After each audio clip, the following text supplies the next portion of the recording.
Oh, hi everyone.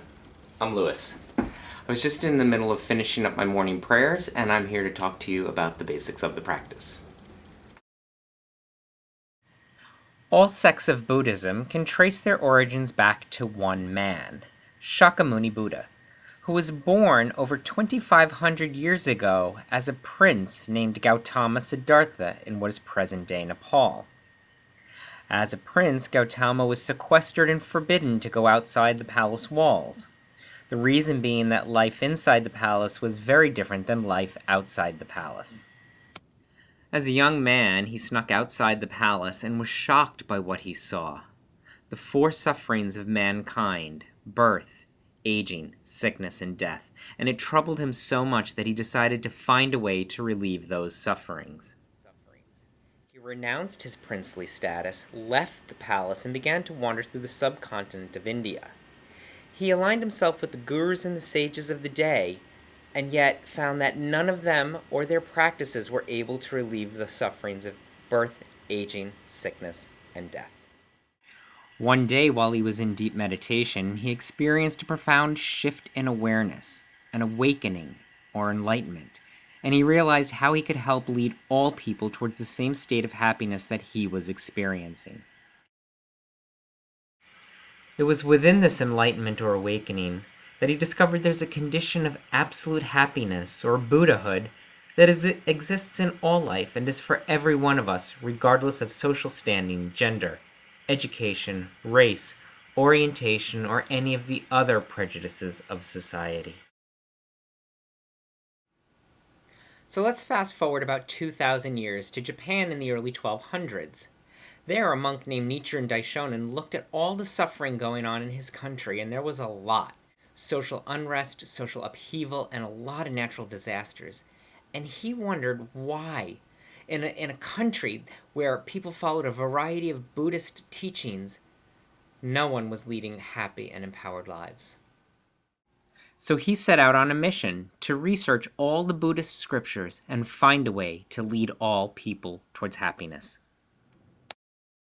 And he found that Shakyamuni Buddha's highest teaching was the Lotus Sutra. And in the Lotus Sutra, it was not only the essence of the Buddha's enlightenment, but the essence of the enlightenment of all of humanity. To relieve them from the sufferings was contained within the text of the Lotus Sutra. What he found in the Lotus Sutra is that all people can achieve enlightenment, regardless of social standing or gender, for example. And that you can achieve enlightenment today, in this moment. That within your life now, there is that state of Buddhahood just waiting to be awakened. What Nichiren Daishonin discovered was that by chanting Nam-myoho Renge Kyo, we are actually chanting a devotion to the Lotus Sutra that encapsulates the Buddha's path of enlightenment for all people, the way to relieve our own sufferings and attain our own Buddhahood in this lifetime through chanting Nam-myoho Renge Kyo. Nam means to freely dedicate oneself to the eternal truth of life and to manifest and reveal it from within your own life. Myoho literally means the mystic law. It is the incomprehensible law that permeates all of life. It's not magical or supernatural, but refers to the constant aspects of life which remain unexplained despite the advances of reason or scientific method. Renge means the lotus flower.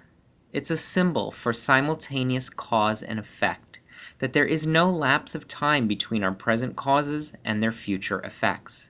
The effects are embedded in our lives the moment we make the cause. And Kyo means teaching or sutra.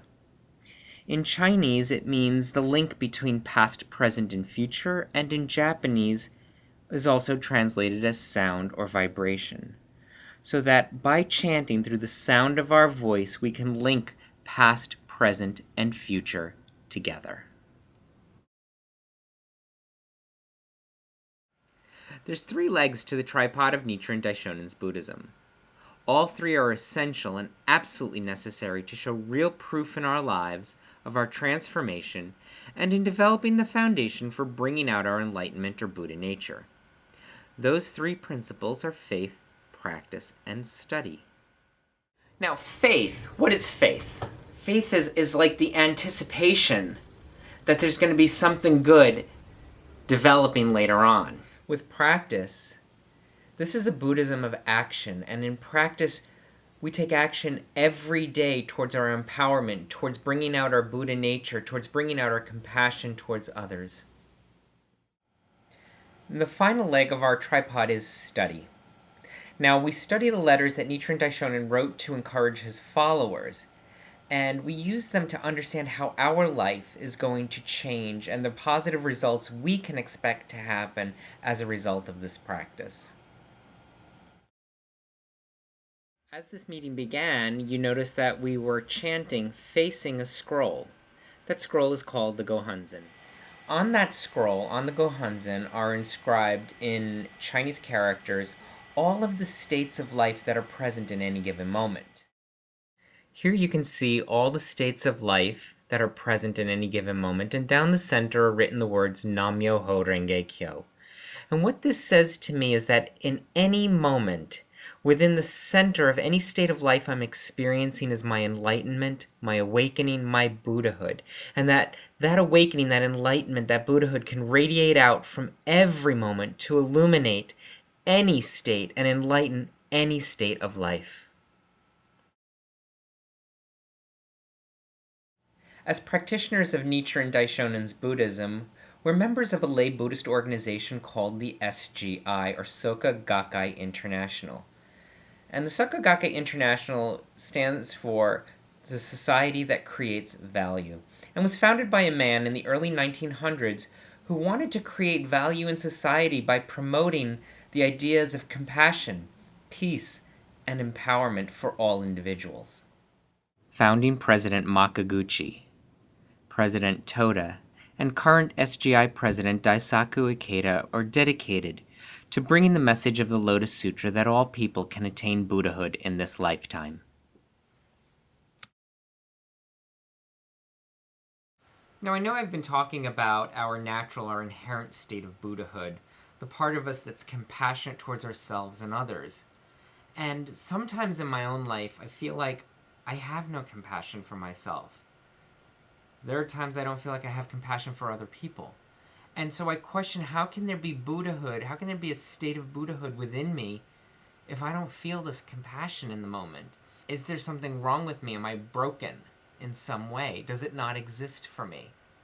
Then I have to go back to my faith, my practice, and my study and remember that Buddhahood exists within every aspect of life. Even in those moments where I don't feel so compassionate towards myself or towards others, there is an enlightened, awakened state within me, just waiting to emerge. And it's through my practice, through sitting in front of the Gohonzon, by chanting Nam-myoho Renge Kyo, it's like putting the key in the ignition and starting the engine of my Buddhahood. That key is my practice.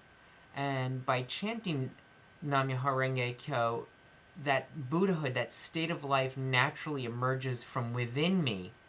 And I do feel more compassionate towards myself. And when I feel more compassionate towards myself, there's more compassion towards other people. And I recognize that Buddhahood within myself, and when I recognize it within myself, I recognize it in others.